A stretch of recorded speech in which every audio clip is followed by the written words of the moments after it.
আসসালামু আলাইকুম।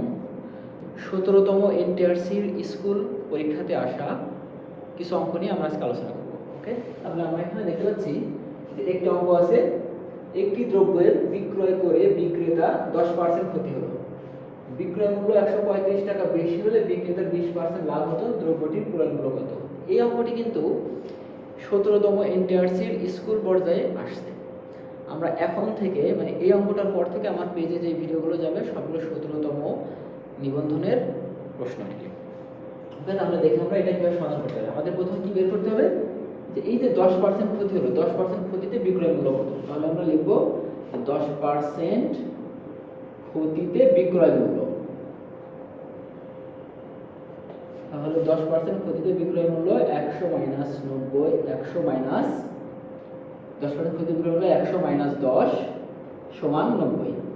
ওকে, এরপর আমাদের আবার কি হচ্ছে যে 20% লাভ হচ্ছে, তাহলে আমরা লিখব 20% লাভে বিক্রয় মূল্য।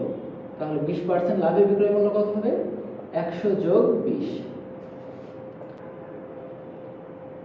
তাহলে এই যে আমরা দুইটা বিক্রয় মূল্য পেয়ে গেলাম, এখন কি করব? এই দুইটা বিক্রয় মূল্যের পার্থক্য বের করব। তাহলে অতএব বিক্রয় মূল্যের পার্থক্য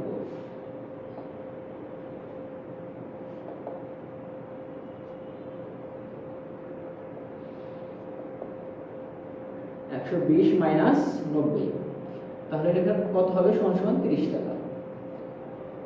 এই যে আমরা দেখতে পেলাম এই 30 টাকা কিন্তু আমার বিক্রয় মূল্যের পার্থক্য, মানে বিক্রয় মূল্য বেশি।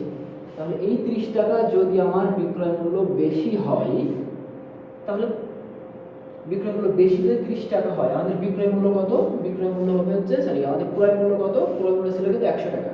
তাহলে আমরা লিখতে পারি যে 30 টাকা বিক্রয় মূল্য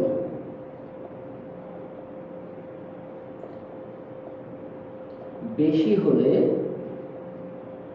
ক্রয় মূল্য 100 টাকা। বা এটা আমরা পার্থক্য বলতে পারি যে বিক্রয় মূল্যের পার্থক্য 30 টাকা হলে ক্রয় মূল্য 100 টাকা। আর এইখানে আমার কিন্তু একটা বিক্রয় মূল্য দেওয়া আছে, এই যে 135 টাকা। তাহলে 1 টাকা বিক্রয় মূল্য বেশি হলে 100 ভাগ 30 টাকা, আর এখানে আমার দেওয়া আছে কত? 135 টাকা। যে 135 টাকা বিক্রয় মূল্য বেশি হলে ক্রয় মূল্য, তাহলে 100 ইন্টু 135 ভাগ 30। তাহলে এটা আমরা কাটাকাটি করতে পারি, 0 দিয়ে রেখে দিলাম, আর 3 4 12, 3 5 15, 3 45 135। তাহলে এর সাথে গুণ হলে কত হবে? 450। এই যে 450 টাকায় হবে হচ্ছে আমার দ্রব্যটির ক্রয় মূল্য।